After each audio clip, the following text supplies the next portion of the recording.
Hello there. This is Heirs to the Kingdom channel, and today's lesson we're doing chapters 29 and 30 in the book of Deuteronomy. If you're new to this, it's a Bible study channel going through the King James Bible, not skipping anything as scriptures command. So if you would like, subscribe and share this content, and go ahead and get started here.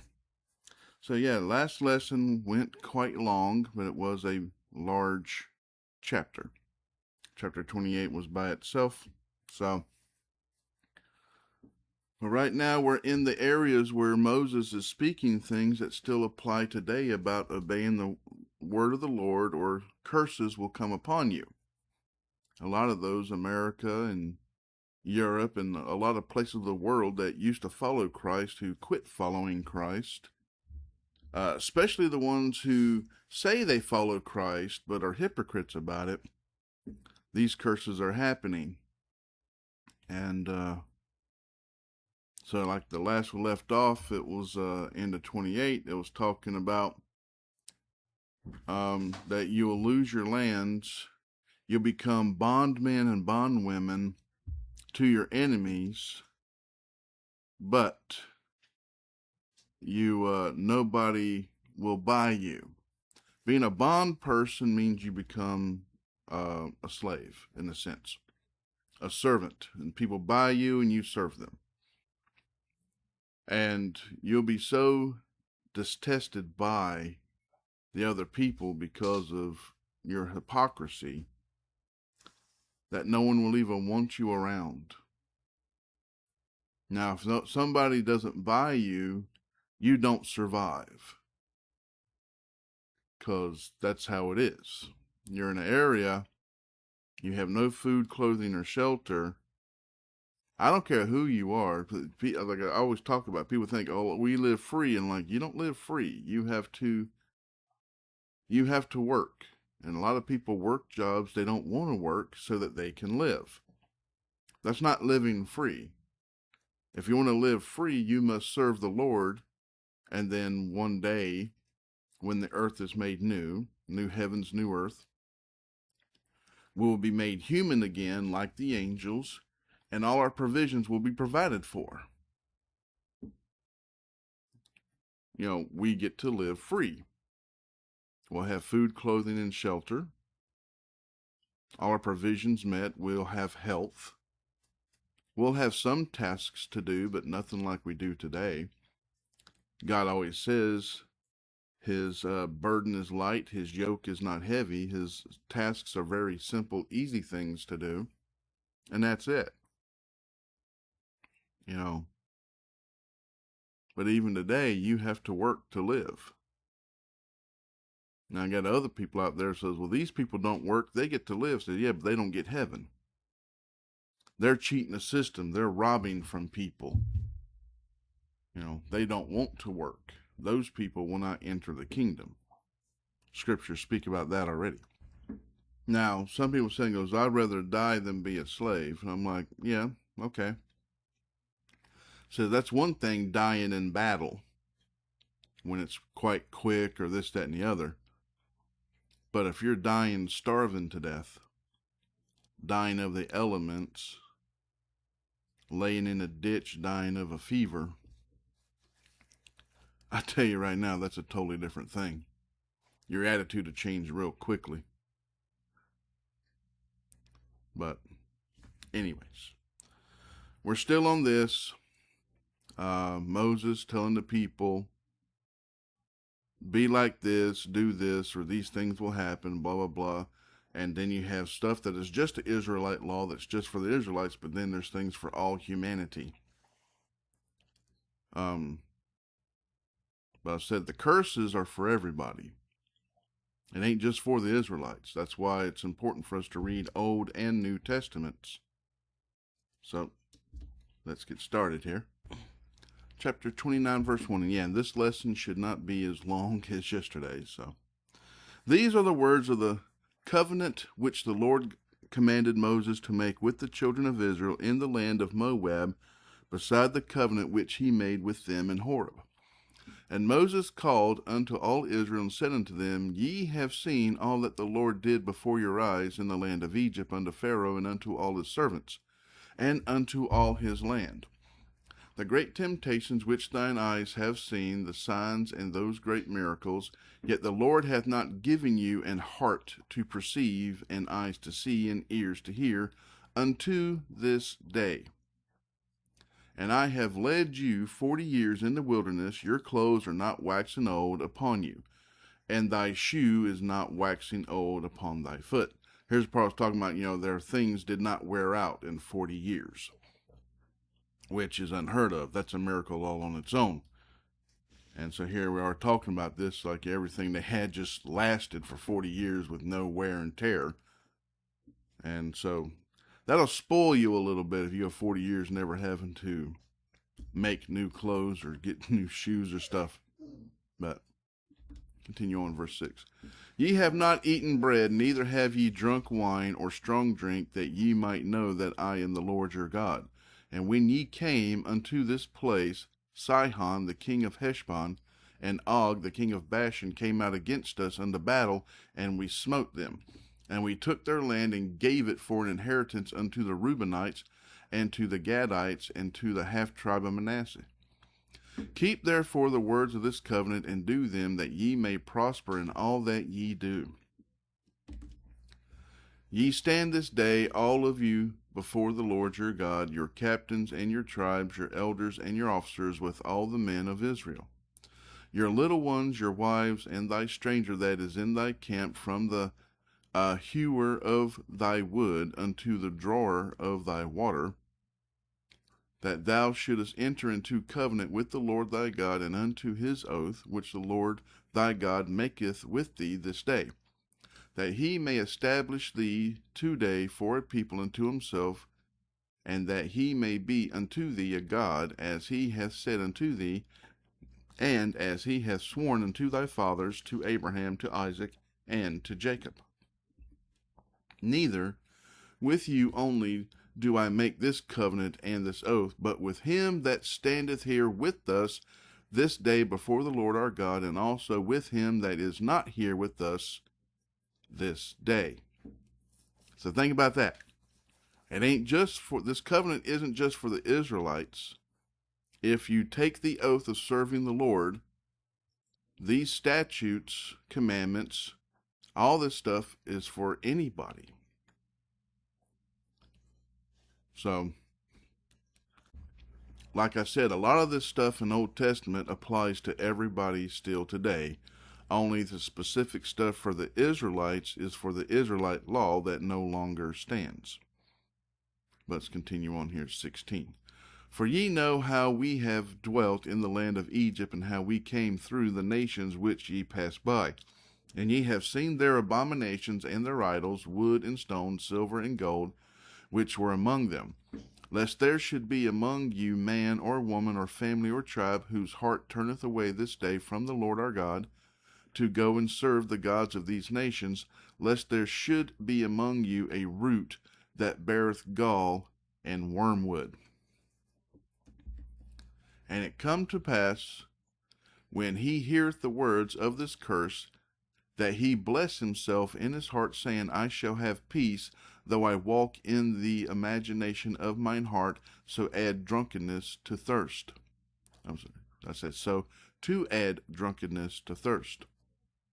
The Lord will not spare him, but then the anger of the Lord and his jealousy shall smoke against that man.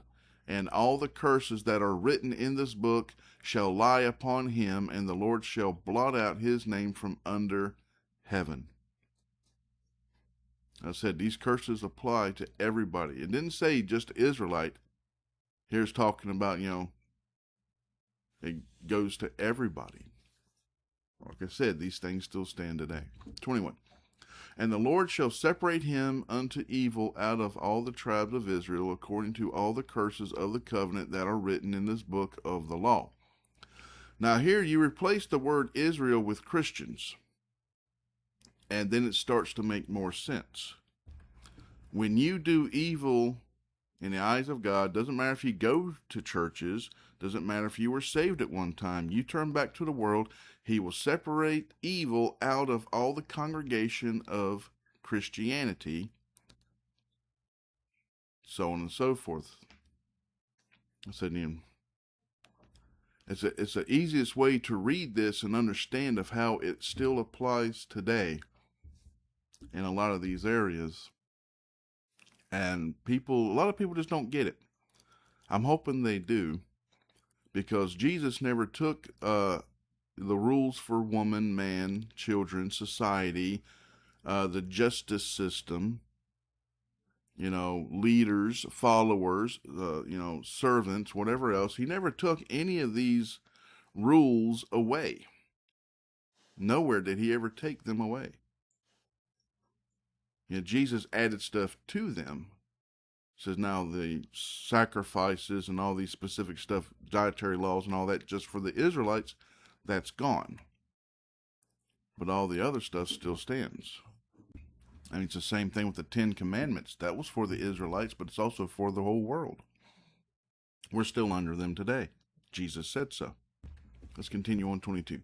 So that the generation to come of your children that shall rise up after you, and the stranger that shall come from a far land, shall say, when ye see the plagues of that land, and the sickness which the Lord hath laid upon it, and that the whole land thereof is brimstone and salt and burning, that it is not sown, nor beareth, nor any grass groweth therein, like the overthrown of Sodom and Gomorrah, Admah and Zeboim, which the Lord overthrew in his anger and in his wrath.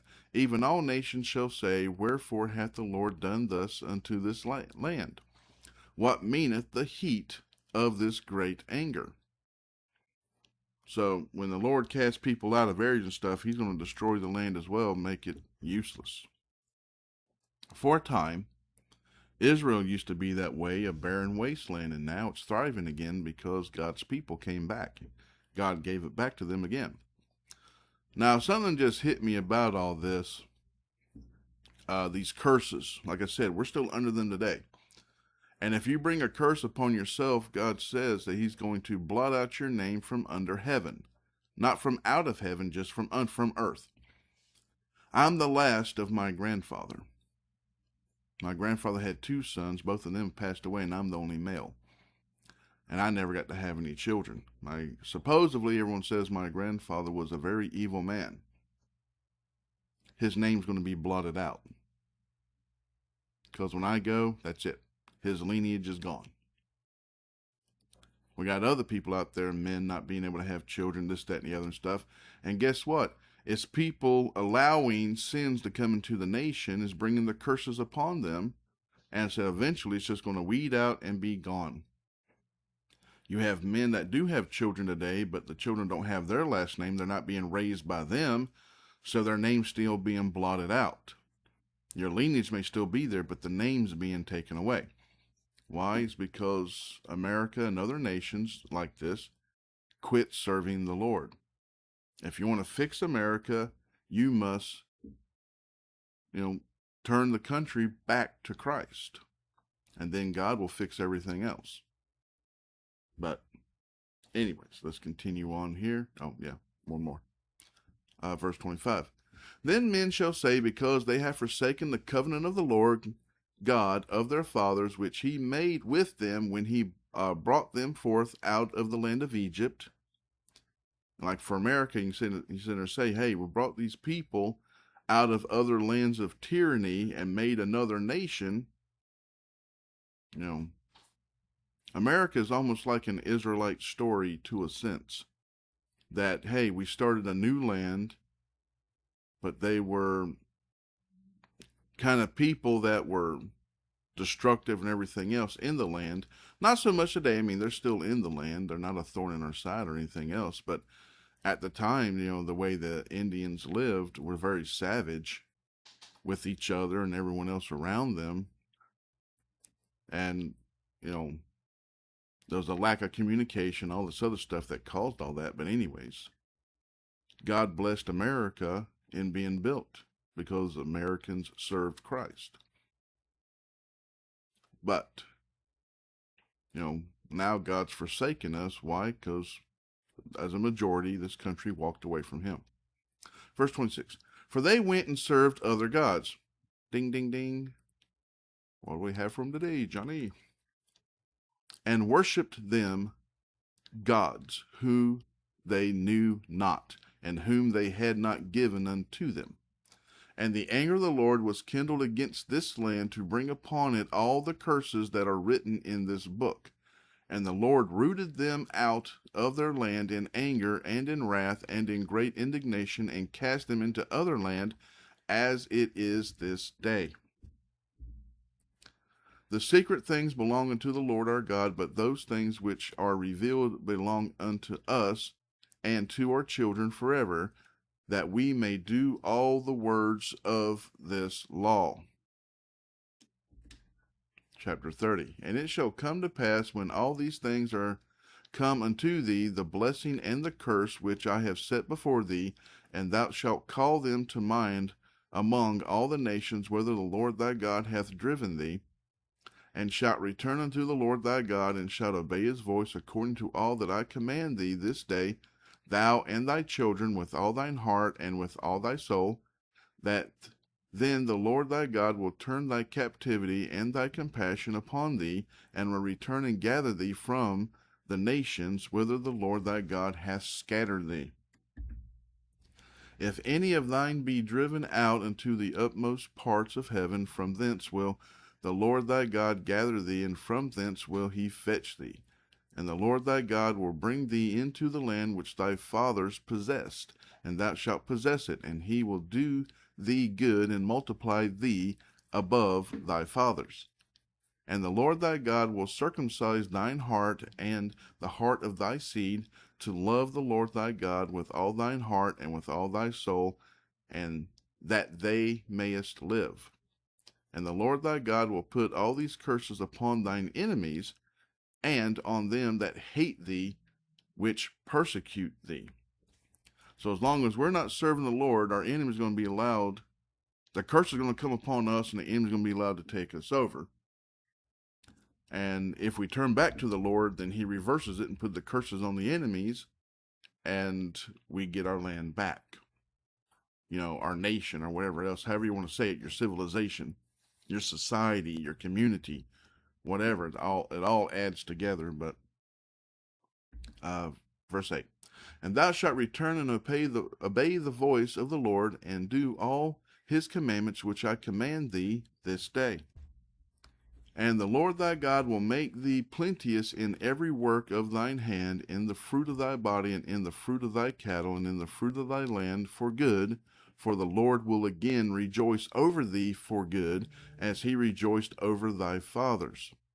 And if thou shalt hearken unto the voice of the Lord thy God, to keep his commandments and his statutes, which are written in this book of the law, and if thou turn unto the Lord thy God with all thine heart and with all thy soul, for his commandment which I command thee this day, it is not hidden from thee, neither is it far off. See, none of the word of God is hidden from anybody today. You know, it's not far away. I have an app on my phone, YouVersion Bible app. There you go. You can get DVD Bible. You can get a travel Bible. You can get a big home Bible. I mean, they got it's not hard. The word's out there, just people are refusing to learn it and obey it. But verse 12, it is not in heaven that thou shouldest say, who shall go up for us to heaven, and bring it unto us, that we may hear it and do it.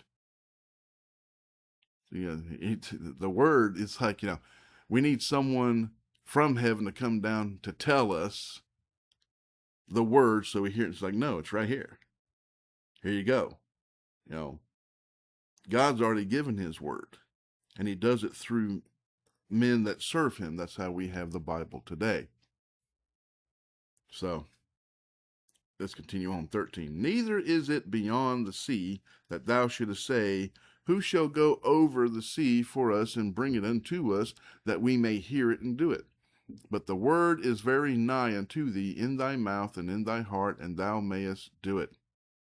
That's also your conscience. When your conscience is telling you you're doing wrong, even if you're not saved, that's still God speaking to you.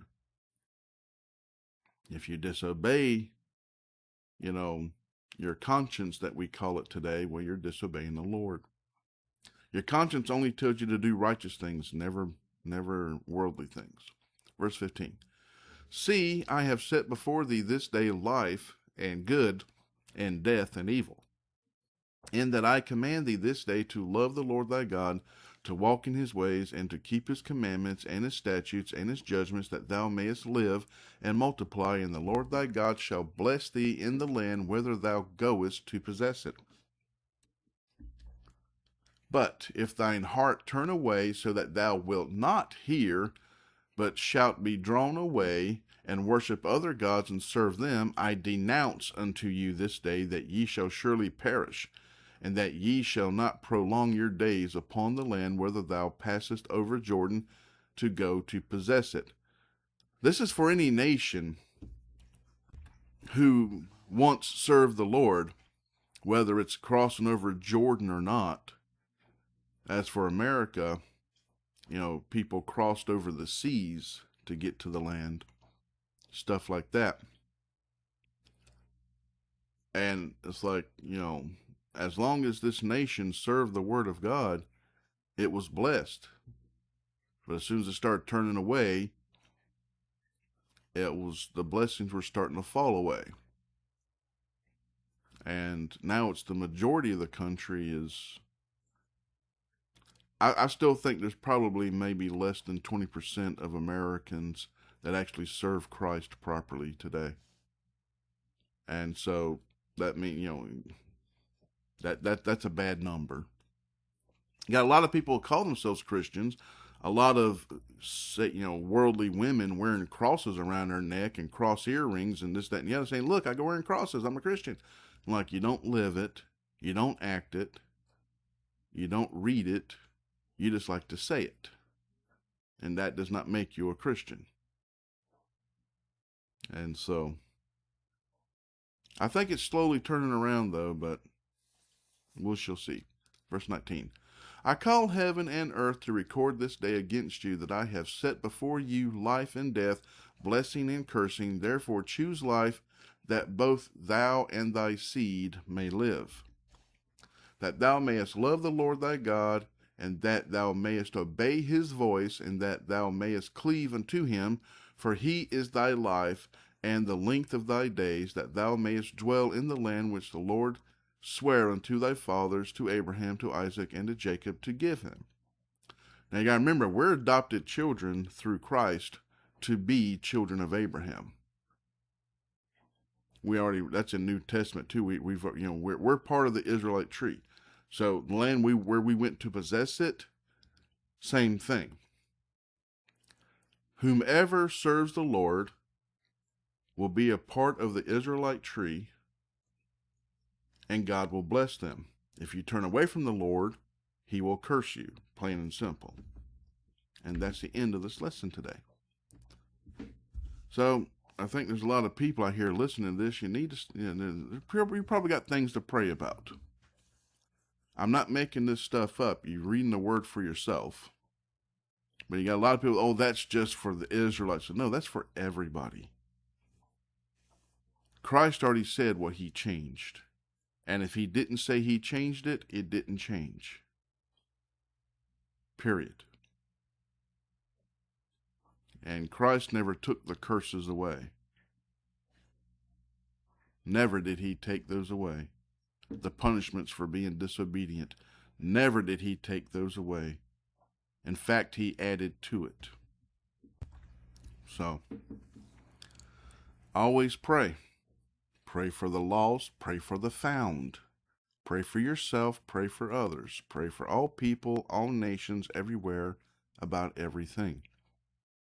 A lot of people's been found are still, somewhat serving other gods when they put sporting events and their job making money before the church, before doing what's right. Well, I got stuff to do. I got tickets to the game. I can't go and help so-and-so. Whatever else. We got this barbecue to do because NASCAR is on. Come on, I don't feel like going to church today. I got all this stuff to do for this party. People don't realize that they've put stuff before God. A video game can be your God. A person on earth can be your God. Many things can be your God. Anything you put before serving the Lord is now your God. That's whom you serve. Got to pray about these things and be very wary on what you do. And don't ever forget to give God all the praise, glory, and worship and thanks in everything, the good, the bad, the ugly, and the indifferent. If God's allowing this to happen to America to fix America before it's too late. It takes people like us who read the Word, study the Word, and understand the Word to share it with other people, and then they share it with other people. Hopefully it'll spread like a wildfire in California in August, so that more people read it, hear it, see it, and learn to understand it and saying, oh, we're the problem. Why are we suffering today? Because of ourselves. And that's it. 10 Christians will not stop this nation from collapsing. Any nation. 10 Christians can't do it. We don't have Abraham pleading for us, like when Lot was in the town of Sodom and Gomorrah. He says, if there's at least 10, okay, I won't destroy it if there's at least 10. Went there, Lot was the only one. The angel like, we're here to destroy it. Get out. You and your family, flee. You know, the people were going to do evil to the angels that showed up in human form. Sodom and Gomorrah was destroyed because of all the evil they were doing. America today is worse than Sodom and Gomorrah. And that's a fact. God is very displeased with the majority of America today. We got to turn things around if we want to change. That means we got to change ourselves to please the Lord. Always something to pray about. I'm going to go ahead and end this lesson here. So until next time, God bless, good day, and goodbye.